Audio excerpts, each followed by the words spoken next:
फवोगहा। तो दोस्तों आज की वीडियो बहुत ही दिलचस्प होने वाली है। इस वीडियो को स्किप मत कीजिएगा, आखिर तक देखिएगा।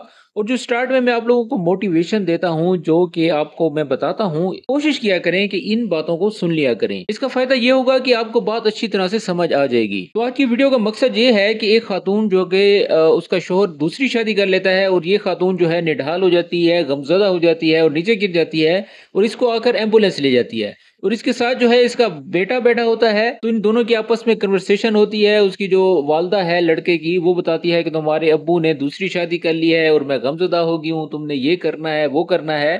तो इस बारे में टोटल जो है बताया गया है। तो इस वीडियो में वो अल्फाज इस्तेमाल किए गए हैं जो कि आप सीखेंगे तो आप लोगों के लिए बहुत ही फायदा होगा। तो चलिए वीडियो का आगाज करते हैं। और वीडियो का आगाज करने से पहले आप लोगों से गुजारिश है कि मेरे चैनल को सब्सक्राइब कर दें और बेल आइकन को प्रेस कर दें ताकि मेरी हर आने वाली नई वीडियो आप तक बआसानी पहुंच सके और ऑल नोटिफिकेशन ऑन कर दें। अतः अई शै बिसुरअ फवगहा। चलिए अब एक एक लफ्ज की मीनिंग जान लेते हैं, उसके बाद बड़ी ही खूबसूरती के साथ इसकी ट्रांसलेशन करेंगे। अतः का मतलब होता है कि यानी कि कोई चीज दो, उसको दो। हा का मतलब होता है फीमेल के लिए, यानी कि उसको दो। अतः उसको दो। अई शै यानी कि कोई चीज भी, एवरीथिंग, एनीथिंग। बुसुरा का मतलब होता है क्विकली, यानी कि जल्दी से। सुरा सुरा आप लोगों ने सुना होगा, बुसुरा यानी कि जल्दी से। और फवगहा का मतलब होता है यानी कि इसके ऊपर दो। जैसे कि खुदा ना खास्ता कोई बंदा मर जाता है तो उसके ऊपर कपड़ा डाला जाता है, तो उसका बेटा कह रहा है फवगहा यानी कि इसके ऊपर दो। ठीक है, तो चले अब इसकी हम ट्रांसलेशन करते हैं। अतः अई शै बिसुरअ फवगहा, उसे कोई चीज जल्दी से ऊपर दे दो। ठीक है, या इसके ऊपर कोई चीज जल्दी से दे दो। तो इंग्लिश में बोलेंगे give her anything quickly over it. तो चलिए अब हम आगे बढ़ते हैं, देखते हैं क्या होता है। माफीनी शई, माफीनी शई। अब अचानक से उसकी जो वालदा है वो उठ जाती है और उठकर वो कहती है माफीनी शई। माँ का मतलब नहीं होता है फीनी यानी कि मुझे। ठीक है, अगर यहां पर मेल होता तो हम कहते माफी।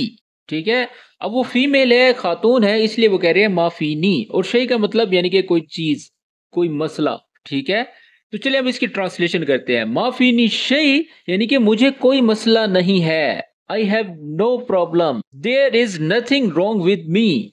क्योंकि उसका जो बेटा है उसके ऊपर कपड़ा डाल रहा था, ऐसा लग रहा था कि उसकी माँ मर गई है। तो अचानक से वो उठ जाती है और वो कहती है माफी निशई, यानी कि मुझे कोई मसला नहीं है, मुझे कुछ नहीं हुआ। There is nothing wrong with me.